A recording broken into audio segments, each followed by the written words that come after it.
I think the pressure was on us, especially when it got to IVF, because we had all the disappointments already with the other insemination and injections. Those were probably more difficult. But then you get to the IVF stage, and that's a huge process in itself, and you're thinking, if this doesn't work, so the pressure was, it felt like with that more. Even the insemination, it didn't feel like there was a lot of pressure, but with the IVF thing, it was almost like time slowed down. It was like the clock was, is it going to work out? You don't quite realize that the shot that you're going to give is, it looks like the shot that you get for drawing blood. It's a gigantic needle. And that was the first time that we gave that to psych ourselves up to do that. And it was at least a 45, 50 minutes. You don't really realize, well, what am I putting into her body? You're not. And how am I actually gonna insert this thing? Yeah, that whole, it's more humor. I mean, it was right. The fear is, what is all of the medication?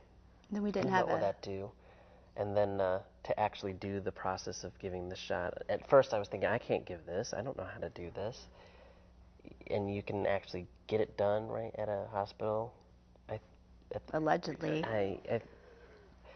Yeah, but we just decided to do it ourselves, and it probably took us about a half hour to psych ourselves up the first time. The specialist brought medical students in to our consultation and then in the procedure room with me because of the rarity of premature ovarian failure. So when I found that in that doctor's appointment, I felt odd. You know, I felt like there was something weird wrong with me. I felt lonely sitting in there because he couldn't come in the exam room.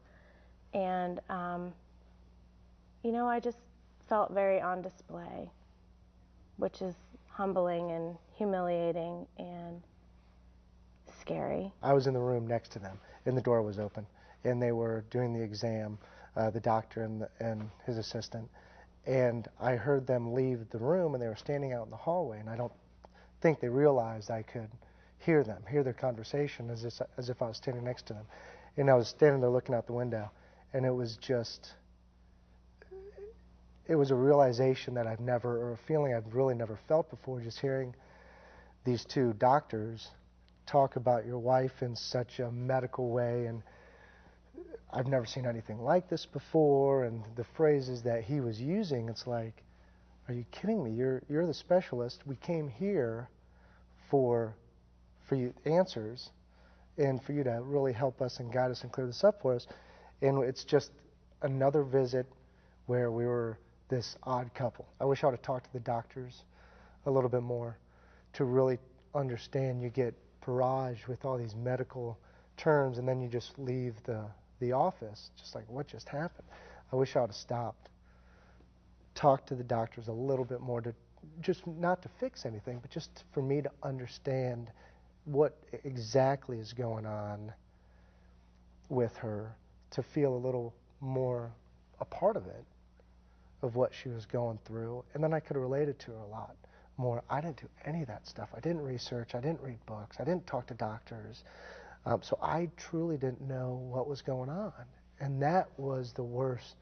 You know, you're trying to help someone out, but you don't understand anything about it, so how do you help them out? You can't. You can see where you've given the injections before, and these large bruises and everything else, and I just, you know, once again, it was right in that time frame where I thought, why in the world, what in the world is going on here? And, you know, it was another thing that made me step back. Feel like failure, yeah.